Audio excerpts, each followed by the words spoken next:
Hello বন্ধুরা, তো welcome to my channel. তো সবার প্রথমে আমি সবাইকে আমার চ্যানেলে জানাই স্বাগত। তো তোমরা কেমন আছো? তোমরা ভালো আছো? তো সেই জন্য আমিও ভালো আছি। তো চলো, আজকে অনেকদিন পরে এলাম। আজকে আমি একটা রান্না তোমাদের সাথে শেয়ার করবো, সেটা হচ্ছে চিলি ফিশ। এবং চিলি ফিশটা আমি কি দিয়ে করবো, সেই ফিশটার নাম তোমাদের বলতে হবে। তো দেখো, আমার মাথা ফেটে গেছে। ভাগ্য তো ফাটাই, আরও ফেটে ফেটে চৌচির হয়ে গেছে, দেখতে পেয়েছো? তো অনেক কিছুই হয় না অনেকের সাথে, তো সব কিছু তো বলে করা যায় না। চলো দেখাই তোমাদেরকে যে আমি কোন ফিশ নিয়েছি এবং কি কি দিয়ে ম্যারিনেট করেছি। তো লেটস গো। তো দেখো বন্ধুরা, সকালবেলা চলে এসেছিল আমাদের মাছওয়ালা। তো এই মাছওয়ালা একটু সস্তাতে আমাদের মাছ দেয়। তো আমি কোন মাছ কাটাচ্ছি সেটা দেখে কি বলতে পারবে তোমরা আন্দাজ করে? হ্যাঁ, হয়তো ঠিকই ধরেছো তোমরা, বা কেউ হয়তো বুঝতে পারছো না। আমি ভেটকি মাছ কাটাচ্ছি না, আমি কাটাচ্ছি তার সাবস্টিটিউট, মানে কম দামের ভেটকি মাছের থেকে অনেক ভোলা মাছ।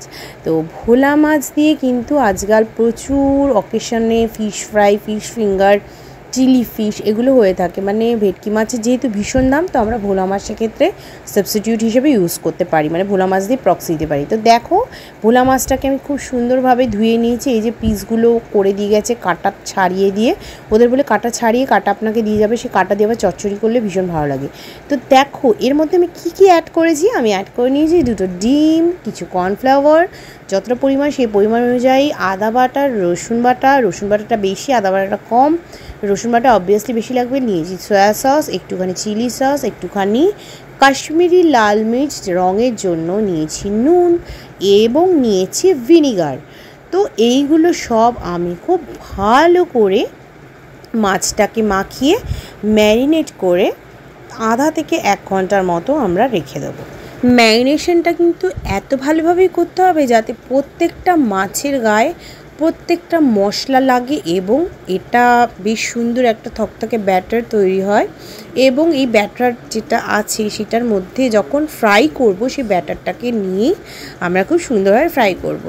অনেকে চিলি চিকেন যখন করেন তখন ব্যাটারে না ডুবিয়ে ডিরেক্ট চিলি চিকেন অনেকে দিয়ে করে ফেলেন, বাট চিলি ফিশের বেলা আমার মনে হয় ডিরেক্ট করা যায় না। তো দেখো, আমার ব্যাটারটা রেডি হয়েছিল। আমি 1 ঘন্টা রেখে দিয়েছিলাম ফ্রিজে রাখলে বেশি ভালো হয়। ব্যাটারটা খুব ভালো করে কামড়ে ধরে প্রত্যেকটা মাছের মধ্যে। তো আমি কড়াইতে নিয়ে নিয়েছি সাদা তেল, এবং সাদা তেলটা যখন একদম গরম হয়ে যাবে, হ্যাঁ একদম গরম গরম তেলে এই মাছের পকোড়াগুলো ভেজে তুলে নেব। তেলটা যাতে গরম থাকে, কেননা তেল যদি গরম না থাকে তাহলে কিন্তু মাছগুলো ভেঙে যাবে বা ফেটে যাবে। আমার মাছগুলো মোটামুটি ভাজা ভাজা হয়ে এসছে, একটা পিঠ হয়ে গেছে। আমি এটা আবার উল্টে দেবো নেক্সট পিঠটা। তো এইরকমই দেখতে হবে মাছগুলো। চিলি ফিশের যেরকম কাটিং হয় সেরকম, যেরকম সেম প্রসেস চিলি চিকেন এইভাবেই করতে পারো তোমরা। চিলি পনিরও এইভাবেই করতে পারি, ইভেন চিলি এগও তোমরা এইভাবেই করতে পারো। চিলি এগটা তোমাদের কাছে পরে বলবো। যাই হোক, ফাটিয়ে গরম পড়েছে, এবং সেই গরমে আমি গরমান্বিত হয়ে সেদ্ধ হতে হতে রান্না করছি, দেখতেই পাচ্ছ। আর গায়ে পুরো ভর্তি ঘাম। এই যে আমি রান্না করছি এটা তোমাদের প্রুফ দিয়ে দিলাম, বিকজ তোমরা তোমাকে রান্না করতে দেখো না। তাই আজকে শাড়ি পরতে পারিনি, শাড়ি পরে রান্না করা ব্লগ করতে পারিনি, যেহেতু ভীষণ গরম। আমি পরে নিয়েছি নাইটি। তো তোমরা আমাকে প্লিজ নাইটিতে রান্না করাটা গ্র্যান্ট করে নিও। ভাবছো ব্যাকগ্রাউন্ডটা এরকম কেন? হ্যাঁ, এটা আমার বাইরের দিকে রান্নাঘর, আমি বাইরের দিকে রান্নাটা করছি, মেন রান্নাঘরে আমি রান্না করছি না। তো এটাই হলো কারণ। তার সাথে দেখো আমি ভেজেসের মধ্যে কী কী নিয়ে নিয়েছি। আমি নিয়ে নিয়েছি পেঁয়াজ, ক্যাপসিকাম, টমেটো, আর লঙ্কা কুচি, আদা কুচি এবং রসুন কুচি। পেঁয়াজ, ক্যাপসিকাম, টমেটো তিনটেই আমি কিউব করে কেটে নিয়েছি, দেখতেই পাচ্ছ। টমেটোটা হচ্ছে অপশনাল, আমি দিয়েছি ভালো লাগে বলে।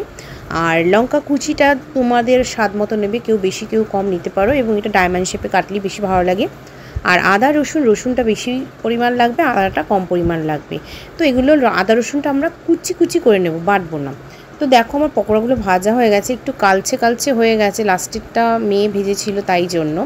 তো দেখো, পকোড়ার যে রেস্ট অফ অয়েল আছে সেই অয়েলেই আমরা এই চিলি ফিশটা তৈরি করে নেব। তো এর মধ্যে আমরা দিয়ে দিয়েছি আদা রসুনের কুচিটা। এটাকে খুব সুন্দরভাবে হাই ফ্লেমে ভাজতে হবে। যে কোনো চাইনিজ রান্না কিন্তু হাই ফ্লেমে করতে হয়। তো আমি হাই ফ্লেমেই আদা রসুনটা খুব ভালো করে ভেজে নিচ্ছি। দেখো আমার আদা রসুন কুচিটা খুব সুন্দর করে ভাজা হয়ে গেছে। এবার আমি এর মধ্যে দিয়ে দেবো পেঁয়াজের কিউবগুলো, ক্যাপসিকামের কিউবগুলো এবং টমেটোর কিউবগুলো। টমেটো তোমরা চাইলে দিতে পারো, না চাইলে নাও দিতে পারো। অ্যাকচুয়ালি দেয় না, আমার টমেটো ভালো লাগে বলে আমি দিয়েছি। এবং কাঁচা লঙ্কা কুচিগুলো তো দিয়ে এবার এগুলো খুব সুন্দর করে আমি ভেজে নেব। দেখো এর মধ্যে আমি কি কি মশলা দিয়েছি, কিছুই সেরকম দিইনি। দিয়েছি নুন, একটু মিষ্টি, বেশিটা গোলমরিচ গুঁড়োটা একদম দিতেই হবে, এবং দিয়েছি সয়া সস, ভিনিগার, আর এরপরে পড়বে টমেটো সস, চিলি সস। তো টমেটো সসের পরিমাণটা দেব কম, চিলি সসের পরিমাণটা দেব বেশি। তো এইগুলো দিয়ে খুব সুন্দরভাবে আমি এই ভেজিসগুলোকে ভেজে নেব। খুব সুন্দর করে ভাজতে হবে, এগুলো হাই ফ্লেমে ভাজতে হবে। যখন এগুলো নরম নরম হয়ে আসবে তখনই আমরা এর মধ্যে অ্যাড করব সসগুলো। তো অ্যাকচুয়ালি চাইনিজ রান্নাতে ক্রাঞ্চি ক্রাঞ্চি ভাবটা থাকে। দেখো আমি একটু কাশ্মীরি লাল মির্চও দিয়ে দিয়েছি, বিকজ কালারটা খুব সুন্দর আসবে, তাই জন্য। তোমরা দিতে পারো নাও দিতে পারো, এটা অপশনাল। তো সয়া সসও পড়ে গেছে, এইবারে চিলি সস, টমেটো সসও পড়ে গেছে। আমরা প্রথমে কি করলাম, ভেজিসগুলোকে খুব সুন্দরভাবে গোলমরিচ, নুন, মিষ্টি দিয়ে ভালো করে ভেজে নিলাম, ভিনিগার দিলাম, টমেটো সস, সয়া সস দিলাম এবং খুব ভালো করে ভেজে নিচ্ছি। তোমরা এই ক্ষেত্রে আজিনোমোটো ইউজ করতে পারো, নাও করতে পারো। আমি করিনি আর স্কিপ করে গেছি, তোমরা চাইলে ইউজ করতে পারো, তোমাদের এটা ব্যাপার। তো যাই হোক, খুব সুন্দরভাবে হাই ফ্লেমে আমি ভেজিসগুলোকে এরকম নাড়িয়ে নিলাম যাতে ক্রাঞ্চি ভাবটা থাকে। ক্রাঞ্চি ভাবটা না থাকলে চাইনিজ রান্নায় মজা আসে না। তো আমার এগুলো মোটামুটি হয়ে এসছে। দেখো এইবারে এর মধ্যে আমরা অ্যাড করে দেবো একটুখানি জল। যেটা ব্যাটারটা আমরা যে বাটিটায় মেখে রেখেছিলাম, আমি সেই বাটিটায় নিয়ে নিয়েছিলাম অল্প একটু জল, এবং ওই জলটাই আমি এখানে দিয়ে দিলাম, বিকজ ব্যাটারটা যাতে নষ্ট না হয়। মানে পুরো ব্যাটারের জলটা আমি এর মধ্যে দিয়ে দিলাম। অল্প পরিমাণে জল দিলাম বিকজ আমি গামাখা করব। তোমরা যদি এটা মানে গ্রেভিওয়ালা চিলি ফিশ চাও তো তোমরা একটু বেশি করে জল দিতে পারো। তো খুব সুন্দরভাবে এবার ফ্লেমটাকে লো করে নিতে হবে কর্নফ্লাওয়ার অ্যাড করার আগে। দেখো একটা ফোটান যখন দেবে তখন তোমরা গ্যাসটাকে লো করে দিয়ে এর মধ্যে অ্যাড করবে কর্নস্টার্চে যখন অ্যাড করবে তখন নিচের ফ্লেমটা একদম কমিয়ে সিমে করে দেবে, নইলে কর্নস্টার্চগুলোর বাবলস তৈরি হয়ে যাবে, দানা দানা মতো হয়ে যাবে। তো যাই হোক, দেখো আমার গ্রেভিটা মোটামুটি তৈরি হয়ে গেছে, কর্নস্টার্চটাও ফুটে গেছে। এবার এর মধ্যে যখন কর্নস্টার্চটা ফুটে যাবে এর মধ্যে আমি অ্যাড করে দেবো ফিশ বলো, চিকেন বলো, যা কিছু আছে সেটা। তো এটা অ্যাড করে দিয়ে খুব সুন্দরভাবে মিক্স করে নেব। দেখো তোমরা কিন্তু আমার ভিডিওটার এই যে বেকা তেরা কাঁপুনি এই ভাবগুলো একটু মানিয়ে গুছিয়ে নিও, বিকজ আমি এক হাতে ক্যামেরা ধরে এক হাতে রান্না করছি, আমার ক্যামেরা ধরে দেওয়ার মতো কেউ নেই। তো বন্ধুরা তোমরা আমার সাথে আছো সেটা আমি জানি, তো অবশ্যই তোমরা আমাকে নিশ্চয়ই সাপোর্ট করবে। যাই হোক, এই রান্নাটা আমি করেছিলাম এবং নিজেরা খেয়েছিলাম, কিছু কিছু লোককেও দিয়েছিলাম, খাইয়েছিলাম, ভালো বলেছিল। তোমরা যদি খেতে চাও কমেন্ট করো কে কী খেতে চাও আমার কাছে ফিশ মানে চিলি ফিশ। তো অবশ্যই যখন কোনো না কোনো সময় দেখা হবে বা যোগাযোগ হবে অবশ্যই চিলি ফিশ তোমাদেরকে খাওয়াবো।